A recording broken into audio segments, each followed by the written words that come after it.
Esta é uma ministração da Igreja Cristã da Família do Butantã, formando Jesus em nós. Aquilo que Deus faz, ninguém mais pode fazer. Então, nós temos certeza que se você anda conosco aqui, você vai ser abençoado, você vai ser alcançado, você vai ser direcionado pela palavra de Deus para fazer aquilo que é a vontade dele em sua vida. Nós estamos orando por você, nós estamos clamando por você, nós estamos declarando que o Senhor é o dono de todas as coisas. E hoje, para fazer esse nosso culto da família, temos uma diferença aqui. Você pode perceber que tem aqui um cenário diferente. Tivemos a semana passada a live da família, onde nós pudemos juntar todas as igrejas de todos os lugares do Brasil e da Bolívia. Foi tremendo, foi demais. Eu sei que você deve ter sentido a força desse culto, né, de 7.000 aparelhos conectados, ouvindo e participando, além de mais de 11.000, 12.000 visualizações, eu nem sei agora o número exato, de pessoas do Brasil inteiro, né? Desde nossos irmãos lá de Manaus até nossos irmãos lá da Bolívia, cultuando ao Senhor. Nós vamos repetir essa experiência ainda no final de junho, mas foi tremendo ver que nós somos uma só igreja e que nós estamos em todos os lugares, mas estamos ao mesmo tempo aonde precisamos estar, perto de você. Então aqui, como Butantã, hoje nós temos uma oportunidade. Então, eu quero chamar aqui uma pessoa que vai fazer parte desse culto hoje de uma maneira diferente. Esse computador quer saber se eu sou eu mesmo. Sou eu aqui, pode abrir. Aí. Pronto. Nós temos falado essa semana aqui, durante todos os cultos, sobre aspectos dessa nossa vida de isolamento, sobre essa questão da quarentena. E eu tenho buscado dar palavras a vocês de aspectos práticos, de como que você vai viver, como que você vai reagir, como que você vai suplantar. Então, não apenas a transição, como eu digo sempre aqui, a crise de saúde, ela tem data marcada. Estamos ainda no meio dela, mas ela tem data marcada. São mais algumas semanas, meses, e isso passa. Mas aí vem uma outra fase que vai ser mais dura ainda. Tem uma crise econômica por trás. Como que você vai se posicionar? Como que você vai se preparar? O que você está fazendo para sair dessa? Não apenas usando a máscara e o isolamento social para não ser contaminado, mas o que você pode fazer para sair melhor do que entrou, para ser abençoado, para crescer num ambiente, num mundo que é o novo normal, difícil, crises, problemas, lutas, e nós vamos ouvir cada vez mais disso. Quando as reportagens diminuírem de falar sobre o número de mortos e sobre hospitais, vão começar a falar sobre desemprego, vão começar a falar sobre crises sociais, vão começar a falar sobre dificuldades das pessoas, e para nós como igreja isso é muito, muito importante. Eu já estou orando por isso há muito tempo. Então hoje nós pensamos fazer um culto diferente, e fazer um culto que foi, o nome que eu dei aqui foi 7 conselhos práticos para aplicar nessa quarentena.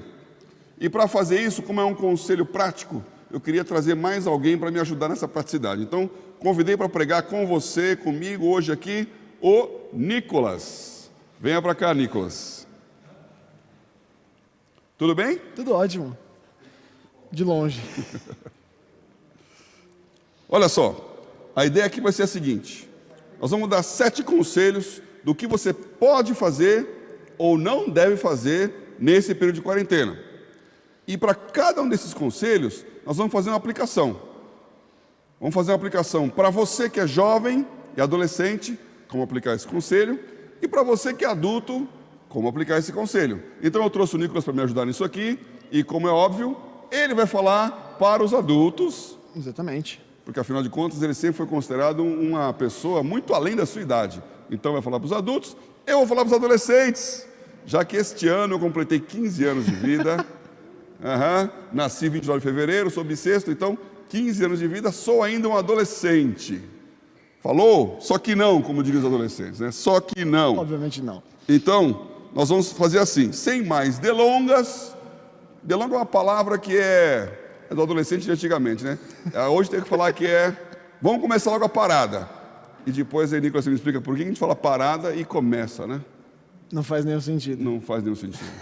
Então, se é parada, já está parado. Mas, de qualquer forma, Nicolas. E aí, gente, tudo bem? Meu nome é Nicolas, mais conhecido aqui na igreja como Nick. Eu sou responsável pelo Ministério de Adolescentes, que é também conhecido como Sinai. E eu acho que a gente já pode cair nessas perguntas extremamente bacanas. E eu já posso fazer a primeira pergunta, acho que para abrir a noite, que é: se a gente é filho de Deus mesmo, a gente pode fazer o que a gente quiser? Tem até um versículo que fala que se a gente pedir, a gente vai receber tudo. Mas a pergunta é: se a gente é filho de Deus, a gente pode fazer o que a gente quiser aqui? Ou não? Tem algumas coisas que a gente pode e não pode. Aê. Vamos sentar. Vamos sentar aqui aí. Responde sentado. Glória a Deus. E cruzar a perna também? Isso. Beleza. Pronto. Okay. Essa é uma pergunta muito interessante, porque, poxa, se você é filho de Deus, se seu pai é todo poderoso, dono do ouro e da prata, se tudo que você quiser ele ouve, né? Você pede e ele faz.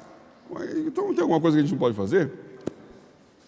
Paulo, o verdadeiro, falou sobre isso na sua carta aos Coríntios. Ele escreveu 2 vezes na carta aos Coríntios sobre esse assunto do que nós podemos e não podemos fazer.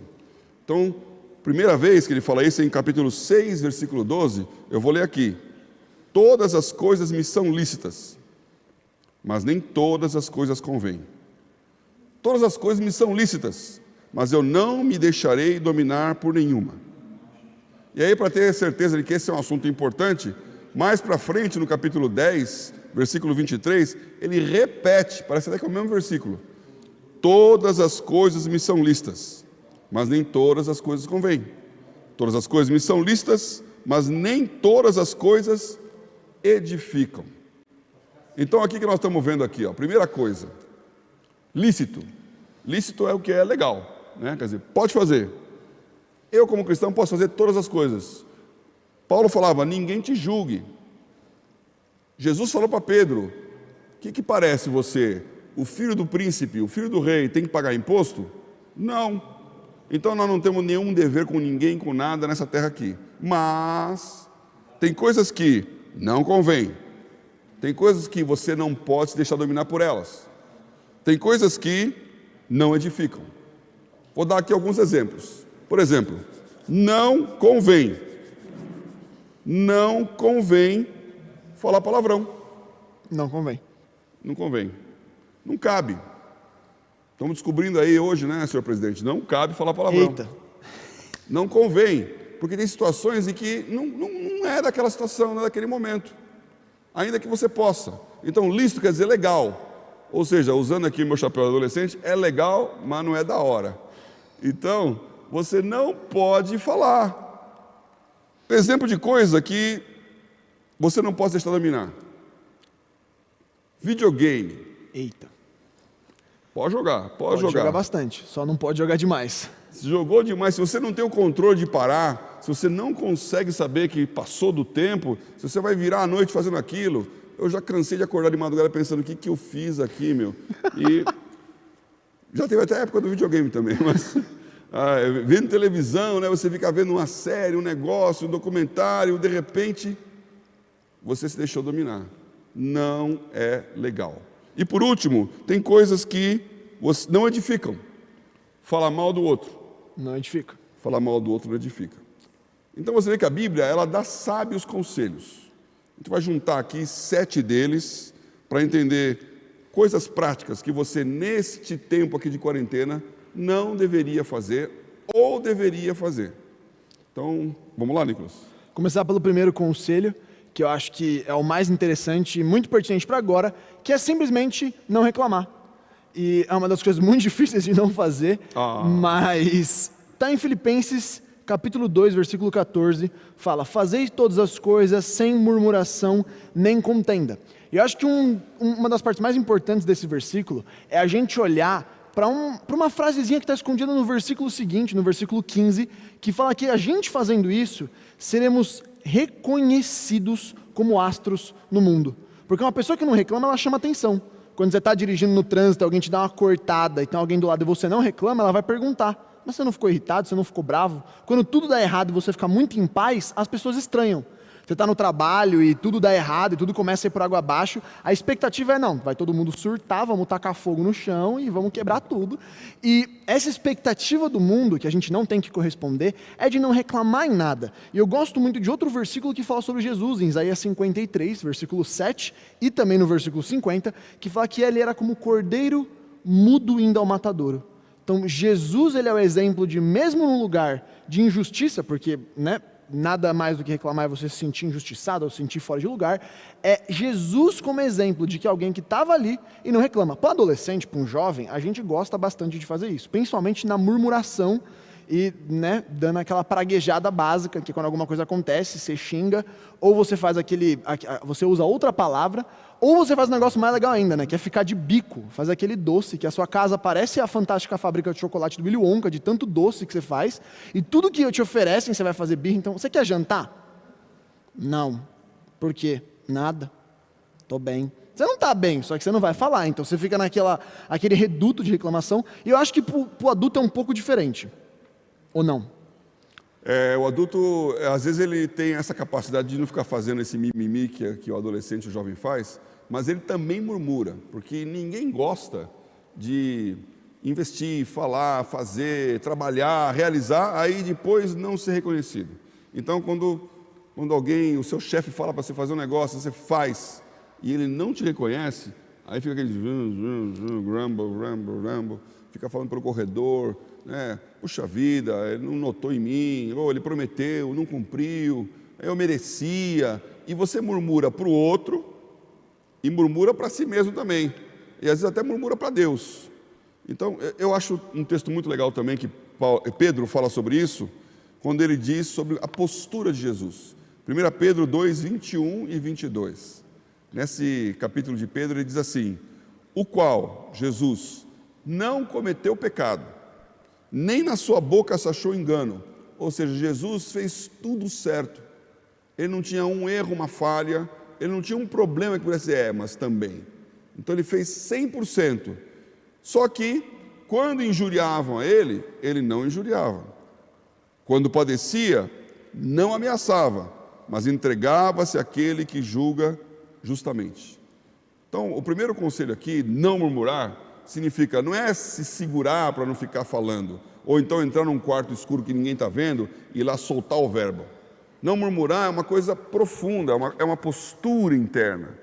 Quando você entender que Deus está no controle. Deus está no controle, então você se entrega àquele que julga justamente.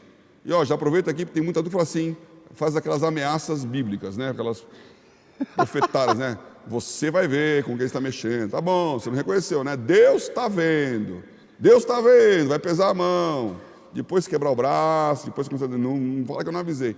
Não é isso, porque isso também é um tipo de murmuração. É verdade. Então, silêncio, ovelha muda. Não fala nada, aguenta a bronca sozinho e se entrega àquele que julga justamente. Não injuria, ou seja, não xinga na volta, e não sai reclamando pelos cantos, ou seja, não ameaça, mas confia que Deus está nesse controle. Então, aí, você que é adolescente, jovem, você que é adulto, esse tempo de quarentena é um tempo de não murmurar. Não murmurar. Nós acabamos de ver aqui no momento de oração, né? Começou a quarentena, você está murmurando, puxa, não posso sair de casa, puxa, não tenho a minha liberdade, puxa, as coisas estão... Mas aí você começa a encontrar o outro lado.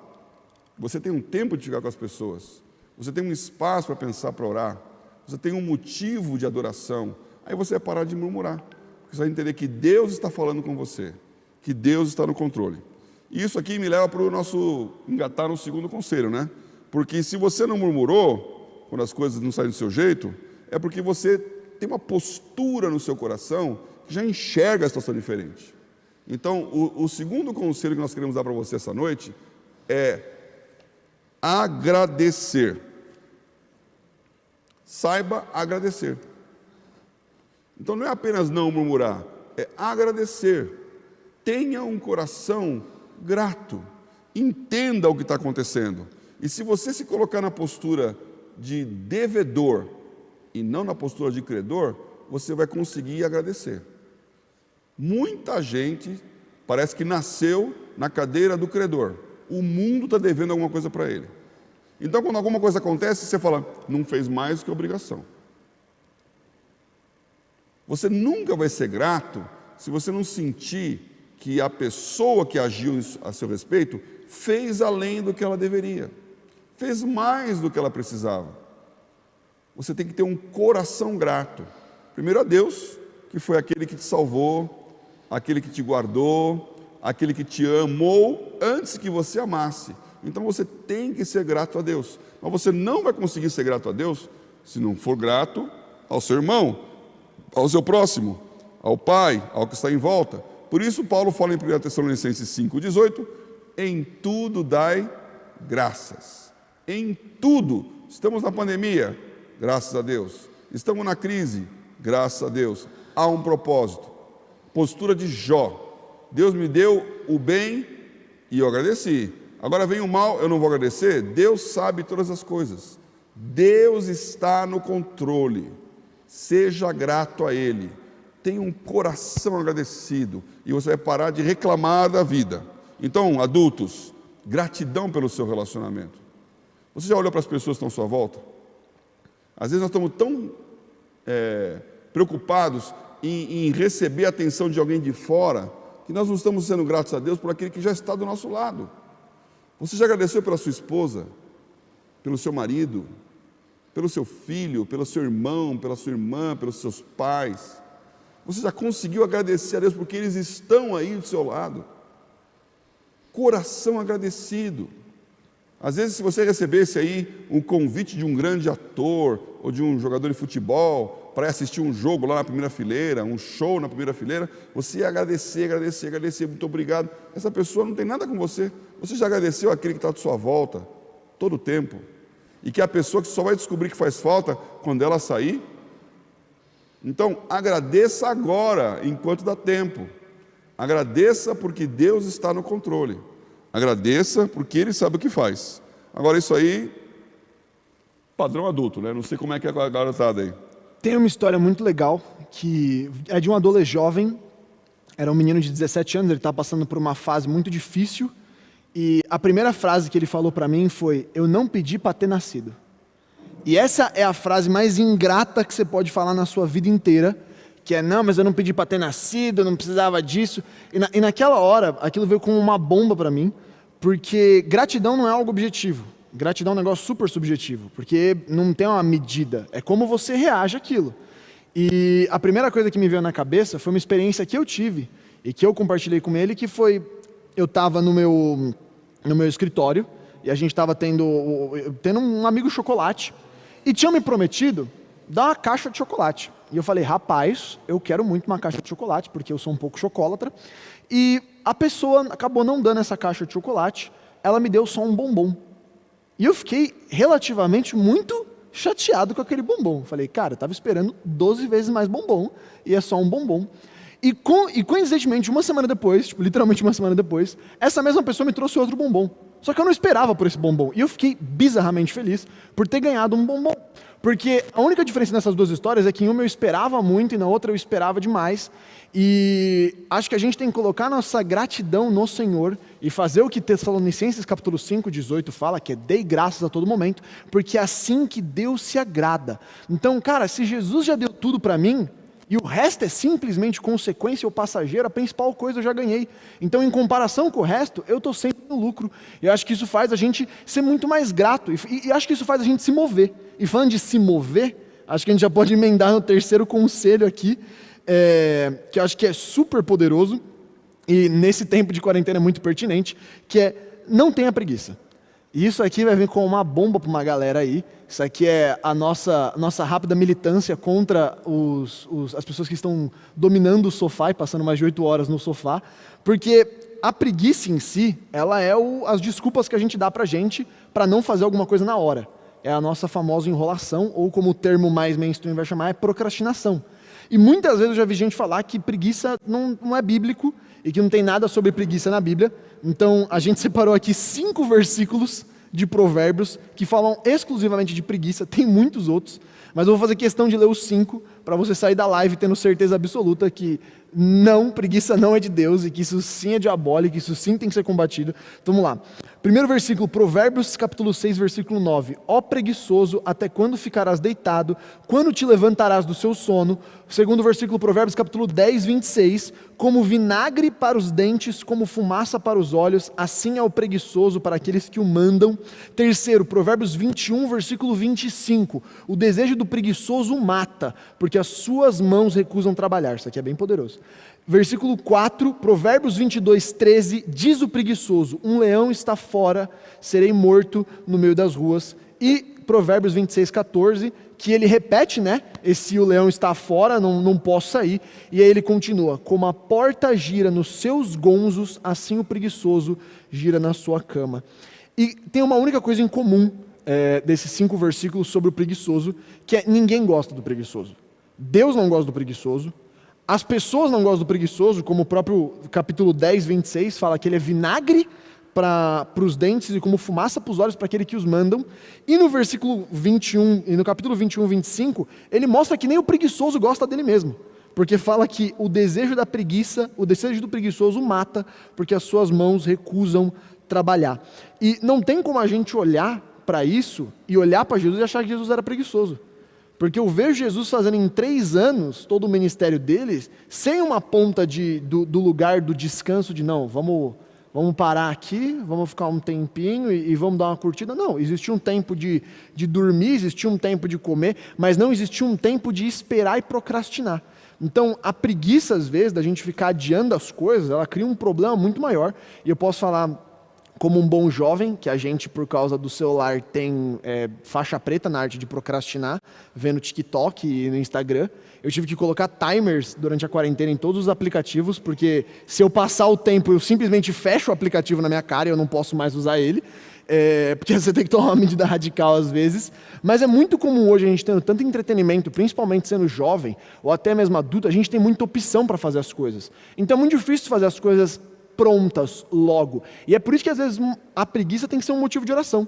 A gente tem que orar e pedir, Senhor, me ajuda a ser mais focado, menos parado e parar com a desculpa que a gente entra num loop. E isso é uma coisa que eu posso falar por mim mesmo, que é quando você tem muita coisa para fazer e você fica segurando elas, você entra num falso descanso. Porque você descansa o corpo sem descansar a mente. E aí as pessoas começam a ficar estressadas mesmo tendo muito tempo livre, porque elas não colocam aquilo que precisa ser feito rápido. Mano, não tem um adolescente que está em período de vestibular ou jovem está na faculdade que não atrasa a matéria, e ele continua atrasando matéria, ao invés de estudar, e aquilo só deixa ele mais estressado, só que ele entra num lugar onde ele não estuda, e ele continua estressado. Então ele não está fazendo nada, mas ele está cansado. Mas ele está cansado por não fazer, porque aquilo está drenando ele. É muito mais rápido, você só se colocar o bumbum na cadeira e realizar, porque aí de repente você fica feliz. Aí você vai ver Netflix feliz, jogar videogame feliz, muito mais fácil. E para um adulto, como é que isso funciona? Então, como é que eu faço para combater a preguiça? Porque o adulto, ele tem uma capacidade, pelo menos, de comandar a sua agenda, né? O adolescente ou o jovem, muitas vezes, ele está preso na agenda dos outros. Ele tem que estudar, ele tem que obedecer aos pais, ele não pode assistir agora, não pode ir lá, não pode sair de casa, não pode pegar o carro. O adulto ele tem mais liberdade, mas ele tem que ter uma disciplina. Então, a preguiça, ela quebra a tua disciplina. E eu quero dizer para vocês aí com toda a autoridade, aliás, eu já lutei contra isso muitas e muitas vezes, e a coisa volta. Nós estamos nesse tempo aqui em que a nossa rotina foi quebrada. Então, antes você tinha uma disciplina para acordar e ir para a escola, para acordar e ir para o trabalho, para fazer as coisas do dia a dia, passar nos fornecedores, visitar os clientes, fazer as compras, fazer a atividade da casa. De repente, essa rotina está toda bagunçada. E você, da cintura para cima, está participando de uma live, da cintura para baixo, está deitado na cama. Então, como é que faz para ter uma rotina dentro desta nova conjuntura que te tira da preguiça? Porque, olha, esse tempo é um tempo que Deus está te dando para coisas novas acontecerem. Então você, mas se Deus me der uma revelação, eu vou fazer. Só que a revelação, isso é o próximo conselho aqui. A revelação vem depois que você fez a sua lição de casa. Então, conselho para você, adulto, estabeleça uma rotina. Estabeleça uma regra de como pautar o seu tempo daqui para frente. Porque mesmo live e video call, eles gastam tempo. Eu lembro de muitos anos atrás, quando... Bom, dá até para falar os nomes aqui, né? Bloomberg. Bloomberg é uma empresa de informação no mercado financeiro, muito grande, né? Uma das maiores do mundo. A Bloomberg veio para o Brasil. E ela foi fundada pelo Michael Bloomberg, que é até famoso, porque ele depois foi prefeito de Nova York muitos anos, é um bilionário americano, está lá na política, mas ele era dono da empresa naquela época, era o CEO, dono da Bloomberg. E ele veio para cá, para o Brasil, para inaugurar o escritório, muito chique, aqui no Jardim, nas Nações Unidas. Me convidaram. Então eu fui lá, participei e tal, aí o representante brasileiro falou, vou querer apresentar aqui o Michael Bloomberg, fui lá cumprimentar ele e tal. Falou, eu queria fazer uma pergunta para você. E aí eu perguntei, como ser produtivo no seu tempo? E aí ele falou assim, olha, quando tenho reunião que não é de estratégia, de planejamento, que é reunião de trabalho, eu faço reunião de pé. Porque aí você não aguenta ficar mais que 20 minutos numa reunião, que começa a cansar.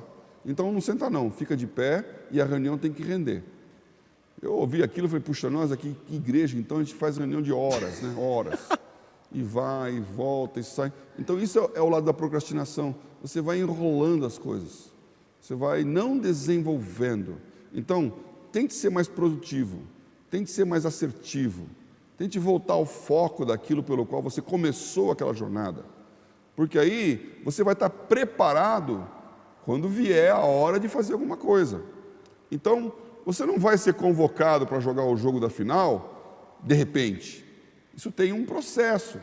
Você vai ser chamado, vai ter treinamento, vai ter treino com outras pessoas. É um processo de Deus. E nós não estamos muitas vezes acostumados para fazer esse processo se cumprir. Então, deixa a coisa acontecer. Lute contra a preguiça, mantendo uma rotina. E aí vem o próximo, que aqui já está...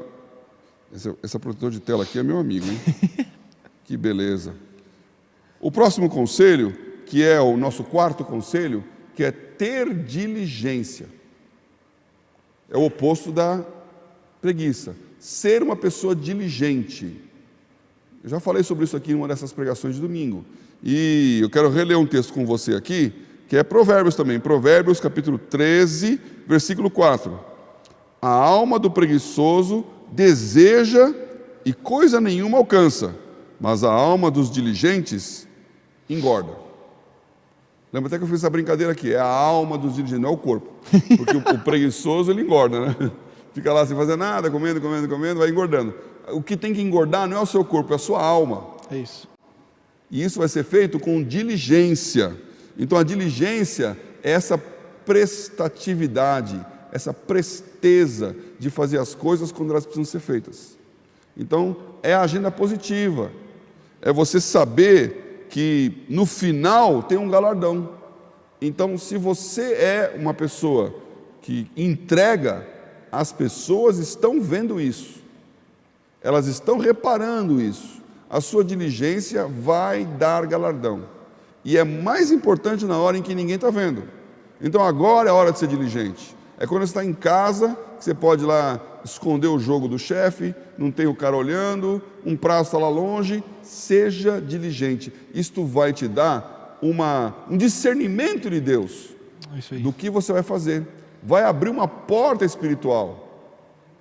Então, olha, esses tempos são tempos em que as pessoas estão olhando para o lado errado. Olhe você para o lado certo e seja diligente, porque você vai sair na frente. Agora, e se você é filho do diligente, hein? Esse acho que é um grande problema quando a gente fala de ser diligente e fazer as coisas, porque, como você mesmo falou, quanto mais a gente cresce, e eu estou experimentando isso agora na minha juventude, quanto mais você cresce, você tem responsabilidades que são mais etéreas, né? Então, você não tem uma rotina.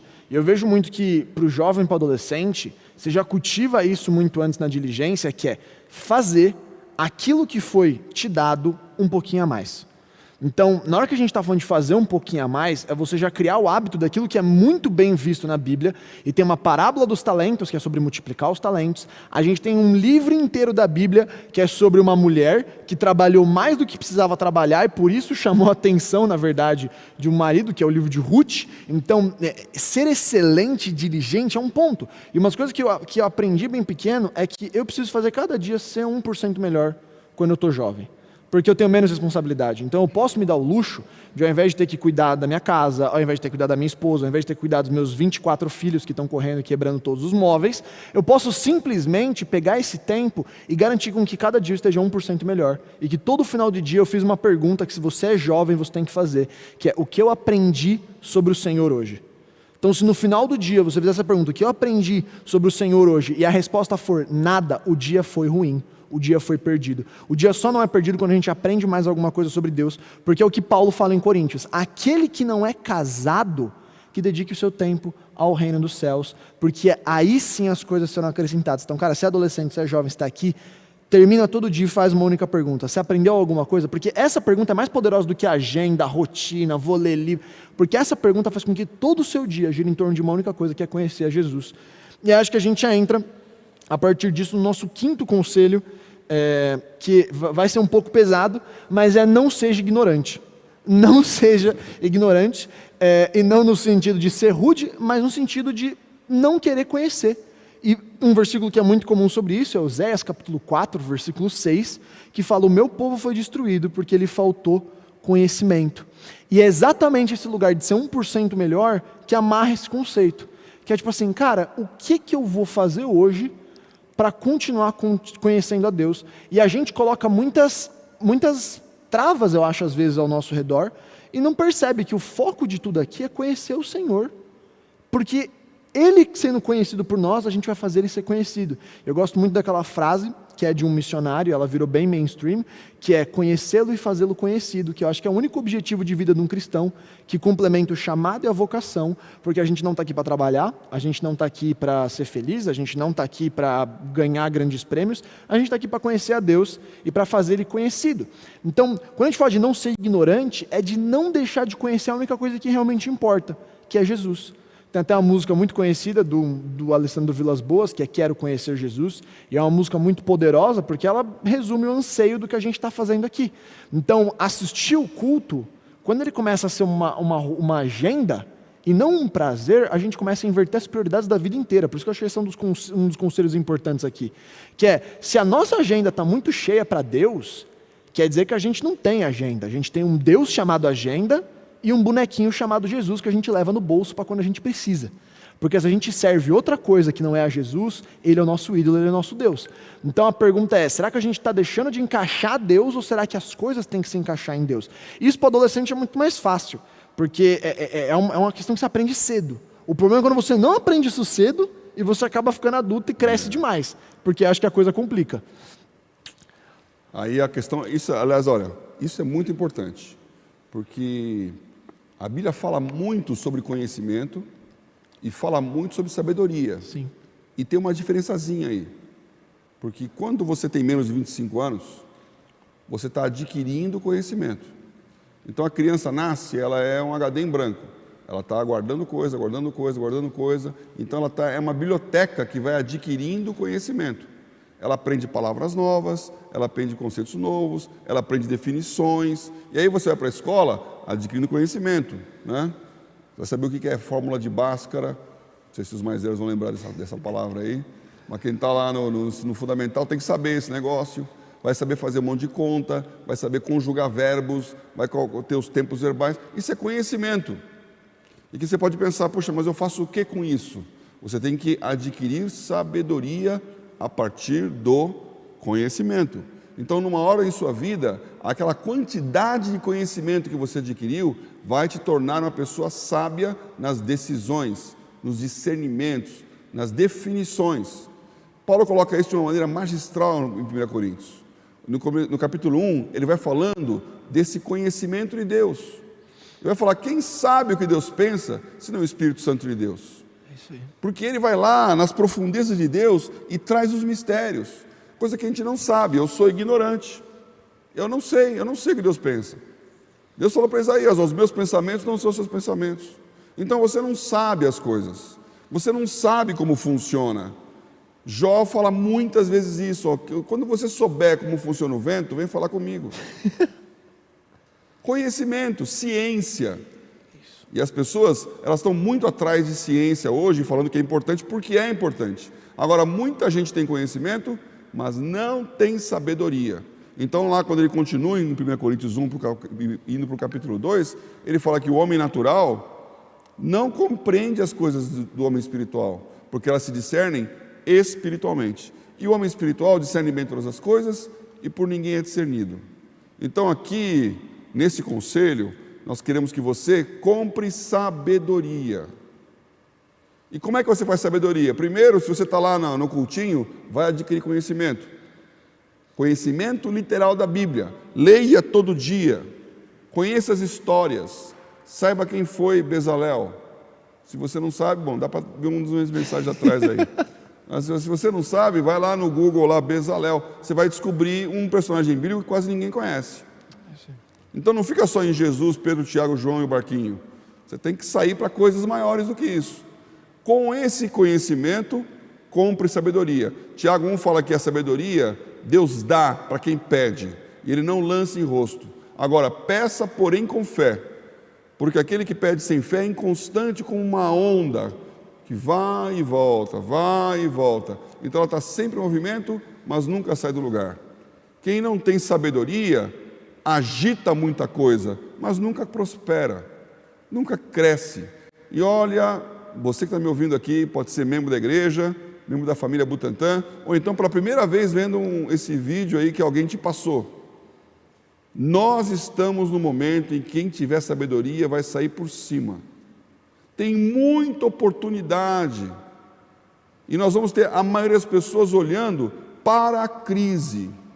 Olhe para a oportunidade. Sabedoria. Eu quero ler aqui então o que Paulo fala em 1 Coríntios 2, quando ele fala de sabedoria, ele diz assim, versículo 6: todavia falamos sabedoria entre os perfeitos, não porém a sabedoria deste mundo, nem dos príncipes deste mundo que se aniquilam. Falamos sabedoria entre os perfeitos. Nós queremos aqui como igreja falar sabedoria por aqueles que juntos buscam a perfeição. Então, conselho: adquira conhecimento e busque sabedoria, porque você vai ter a base para entender o que está acontecendo e o clique para saber o que você deve fazer a partir disso. Perfeito? Perfeito. Vamos para o outro? Vamos para o sexto conselho. Sexto conselho: com tudo isso nas mãos, use a arma da oração. Esse é bom. Usar a arma da oração. Você tem tempo para orar agora. Não venha com desculpas, que agora sobrou tempo. O que aumentou? Aumentou o nível de Netflix? Aumentou o nível de noticiário? Olhando todos os jornais, vendo todos os canais, olhando todas as notícias. Então, se aumentou isso, vai aumentar o seu nível de ócio. E como o Nicolas falou, você vai ficar meio chateado, indisposto, de preguiça, de tanto não fazer nada. Ou então vai aumentar o seu nível de tensão, ansiedade, porque as notícias só falam mal, e você vai criando um ambiente de desespero. Não posso fazer nada, não posso sair de casa, está tudo perigoso, tem que ficar imobilizado, tem que ficar parado. Você não pode parar, meu irmão, você não pode parar. O que não significa que você tem que sair na rua beijando as pessoas. Significa que você não pode ter essa postura de se esconder. Você tem que partir para cima, e a sua arma para partir para cima é a oração. E eu não estou falando assim, orar pelo alimento, orar a oração de ação de graças, que é um tipo de oração muito importante. É a oração de guerra, é você orar para combater com Deus nos lugares espirituais pelo que está acontecendo. A Bíblia fala muito das armas da oração, e que a oração intercessora é a oração que o adulto está fazendo com os irmãos para entender, Deus, o que nós fazemos agora? Então, como eu disse, todos os dias tem um exército de gente aqui no Butantan, orando, e depois de 2 meses você começa a ficar afinado, você começa a entender Dá páginas e páginas de palavras de Deus, que fala para um, fala para outro, fala para outro. Então os intercessores estão orando. Você está orando? Você está orando, Senhor, abençoa o que eu vou fazer. Qual é o meu passo? Para onde eu vou? Que caminho que eu tomo? Qual que é a porta que vai abrir? Ore, ore, ore. E acho que quando a gente olha para um adolescente e para um jovem, na experiência que acho que mais é transformadora, é quando você reconhece que quando você ora, as coisas acontecem. E é isso que eu acho que mudou a minha vida, que é perceber que a fé em Cristo Jesus, ela não é só uma ação espiritualizada, mas ela é realmente uma ação ativa que cria reações. Então, quando eu estou orando por alguém, eu não estou desejando algo, eu não estou aspirando algo, eu estou movendo algo.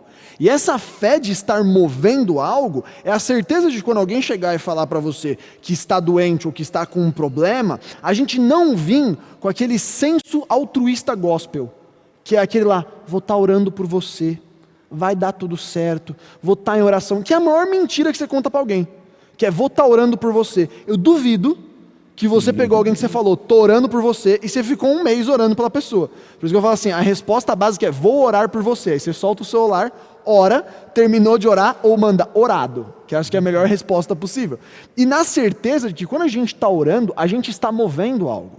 Então quando eu oro por cura, eu não oro para que ela melhore, eu estou orando porque eu creio que na autoridade do nome de Jesus, ela vai ser curada no final da oração. Porque a palavra fala que o reino de Deus não veio por palavra, mas por demonstração de poder. 1 Coríntios capítulo 4, versículo 20, um dos versículos que eu mais gosto, que é, não é um lugar passivo, não é um lugar onde eu sou à mercê das coisas. A nossa fé, ela é um exercício de transformação do mundo. A fé é um exercício de transformação das coisas ao nosso redor. Quando eu oro, eu faço bem para o meu trabalho, para a minha família, para a minha vida pessoal, não porque eu estou fazendo uma atividade espiritual, tipo meditando, que hoje está super na moda, eu sei porque quem é jovem só fala de meditação, sendo que não faz sentido nenhum você ser cristão e meditar, porque meditar é você se isolar e ter um exercício de foco e concentração, e não acho que não tem nada que se te concentra mais do que você falar com o dono de todas as coisas, criador de todas elas. Então, se você precisa de mais concentração para isso, como Lewis diria, talvez você não entendeu o que é orar ainda, e isso já leva nesse senso de propriedade que a oração, que é uma arma, né? Eu acho que já leva para o nosso sétimo e último conselho, que é abatidos sim, destruídos não, que estamos fazendo uma leve brincadeira com a pregação que o Paulo fez, que é o... que eu vou pegar. 2 Coríntios 4. Que é o A2PD, é isso? AAPD2AD. Quase. AAPD2AD, que é a parte final, que é o abatidos, mas não destruídos, que eu acho que é o que consta dentro desse momento de quarentena, que é a gente está triste. Obviamente, se você está 100% bem estando em casa, sem ficar irritado, ou sem estar estressado, ou sem estar tendo dificuldade, por favor, consulte um psiquiatra, porque você tem algum problema de não estar sendo afetado por isso, porque todo mundo está sendo afetado, faz parte, mas é esse o momento onde a gente não se coloca destruído, e isso está em 1 Coríntios capítulo 4, versículo 10. 2 Coríntios capítulo 4, versículo 8 ao 10, que é em tudo somos atribulados, mas não angustiados, perplexos, mas não desanimados, perseguidos, mas não desamparados, abatidos, mas não destruídos, trazendo sempre por toda parte a manifestação do Senhor Jesus no nosso corpo, para que a vida de Jesus se manifeste também nos nossos corpos. E eu complemento aqui com o Salmo 71:5, que é: pois tu, Senhor, é minha esperança, Senhor Deus, tu é minha confiança desde a minha mocidade. Eu acho que existe um lugar durante esse tempo para a gente entender que como agente de transformação que você é através de Cristo Jesus, isso é um momento onde todo mundo vai estar, sim, vai estar atribulado, vai estar abatido, vai estar desanimado, mas a gente não está destruído, porque a vitória em Cristo Jesus já foi prometida. Isso aqui não é uma guerra, isso aqui é simplesmente uma pedra no caminho, a guerra já foi travada, Jesus já é vitorioso, a minha recompensa já foi colocada, meu galardão já está no céu, eu não tenho nada que esteja aqui que realmente vale a pena que não seja Cristo Jesus, esperança da glória. Então acho que essa convicção em nós é o que faz com que o reino do Senhor continue sendo manifestado aqui. Porque nada, nem o seu trabalho, nem a sua família, são mais valiosos do que aquilo que Jesus conquistou na cruz, por mim, por você e por todo mundo aqui. Então acho que esse é o alvo da esperança, esse é o alvo que coloca, que quando a gente ora e quando a gente crê, a gente sabe que esse não é o fim. Na verdade, isso aqui é simplesmente a passagem no corredor que vai levar realmente para o destino final. E é isso que dá ânimo, acho que isso dá esperança. Principalmente quando você é adolescente, porque a vida nem começou. Então você não tem nem o que reclamar ainda. Não tem aonde colocar a reclamação, porque o verdadeiro ainda vai vir. Eu acho que é isso que deposita a paz em si. Perfeito. Quero falar para você algo muito importante nesse final da nossa mensagem aqui. Você não tem controle sobre as situações externas. Você não tem controle sobre o que vai acontecer ou não vai acontecer no mundo. Mas você tem todo o controle do que acontece da sua boca para dentro, do seu corpo. Você é dono de si mesmo. Esse é um dos princípios basilares do cristianismo e da criação do homem. Você tem a capacidade de definir o que você quer para você. E ninguém tem o direito de dizer o que você tem que fazer. Ninguém pode tolher a sua liberdade. Então, meu irmão, você pode ser abatido, porque isso faz parte do jogo. Aliás, literalmente, outro dia eu estava vendo meu filho jogando ali, jogando esses joguinhos de guerra, né? E aí vai lá, de repente, ó, cuidado, alguém atrás de você, agora atrás de você, pá! Aí a pessoa é abatida, ou seja, tomou um tiro pelas costas e caiu. Você não tem controle sobre essa situação. E esse texto, 2 Coríntios 4, diz isto: abatidos, mas não destruídos. Porque se você se deixar abater, você vai permanecer deitado. Mas hoje nós vamos orar de uma maneira diferente. Porque você é abatido, mas não destruído. O diabo pode pegar no teu pé. Ele pode oprimir a sua vida. As circunstâncias podem pesar sobre você. Mas notícias acontecem. Nós estamos no meio da maior má notícia da terra em muitas décadas. E vai deixar um rastro de destruição. O rastro de destruição não vai te pegar, porque você não será destruído. Você está entendendo? Você não será destruído. Essa é uma promessa de Deus, que se você se levantar, 7 vezes cai um justo, 7 vezes Deus levanta. Então você não fica deitado, você não dá game over, você não fala que acabou a sua história, você não está destruído. E quando você se levantar, vai levantar mais forte, vai levantar mais capaz, vai levantar com a condição de fazer o que você não fazia antes. Então prepare-se agora, porque o abatedouro está aí, está todo mundo sendo atingido por essa crise. Mas nós estamos orando aqui para que você tenha a postura de vitória, a postura de vencedor, que você use da arma da oração, que você leia a palavra, que você deixe de ser preguiçoso, que você tenha diligência naquilo que você faz, adquira conhecimento para a vitória. Isso não é um estímulo de autoajuda, isso é uma arma para você usar e sair da situação que você está. É uma chave para você abrir uma porta que está mantendo você trancado hoje numa situação. Então, para você que está deprimido, para você que está angustiado, para você que está achando que acabou, porque o seu emprego acabou porque o mercado mudou, acabou porque as empresas estão demitindo, você não está acabado não. Pode estar começando o melhor momento da sua vida, pode estar começando a maior oportunidade da sua história, em que você vai romper os seus laços com aquilo que te prendia, e vai poder voar com liberdade. Deus pode te dar discernimento de onde ir, e não de onde estar. E nós vamos orar nessa direção aqui, porque esse texto aqui para mim, essa resiliência de que Deus está junto, ela é tudo na sua vida. Ela é tudo na sua vida. Eu nem ia falar esse assunto aqui, mas nós temos um aplicativo que já foi lançado, chama Ore Mais. Ore Mais. Então vai lá na Play Store, na Apple, e ore mais. E você vai poder ali colocar motivos de oração, orar por pessoas, receber motivos de oração, criar uma cadeia, uma rede que que está se suportando. E aí, seja você um adolescente seja você um adulto, saiba que Deus não te chamou para voltar atrás. Nós cantávamos isso no começo da nossa igreja. É o texto da palavra: eu não vos trago até aqui para voltar para trás. Isso é aquilo que o povo ouviu no deserto. Nós estamos como igreja comemorando 40 anos, emblemático, 40 anos de deserto. E Deus está falando para você: chegou até aqui, não é para voltar para trás, não é para olhar para trás, é para possuir a terra que eu vou te dar. Então nós estamos na beira de Jerusalém, na beira de Canaã, nós estamos olhando o muro, nós vamos vencer essa batalha. Você vai vencer essa batalha. Ninguém vai ser destruído, ninguém vai ficar para trás. E nós queremos orar aqui com essa autoridade. É uma autoridade que uma bula de remédio não pode dar. É uma autoridade que um conselho econômico não pode trazer. É uma autoridade que os 3 poderes da república não vão adiantar. É algo que Deus pode fazer na sua vida.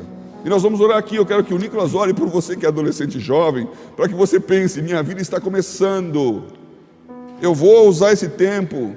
Você que está se formando agora, pegando o mercado de trabalho totalmente adverso, pode ser muito difícil, mas pode ser a grande chance de você começar certo. E você que já está há 20 anos trabalhando e pensando: agora vão me mandar embora, é a chance de você fazer diferente e de você fazer a diferença.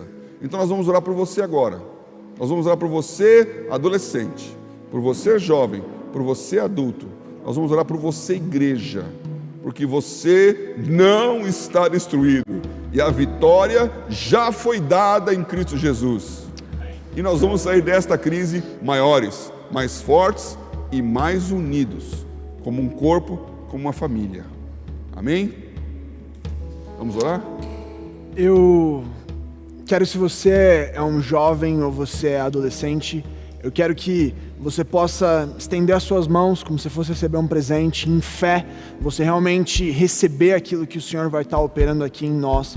E eu acredito que esse é um momento sobrenatural. Então eu queria que você fechasse seus olhos. Se você tiver alguém que é um jovem ou um adolescente perto de você, estende as mãos sobre ele, e a gente vai declarar mudança sobrenatural agora, a partir do nome de Jesus. Feche seus olhos.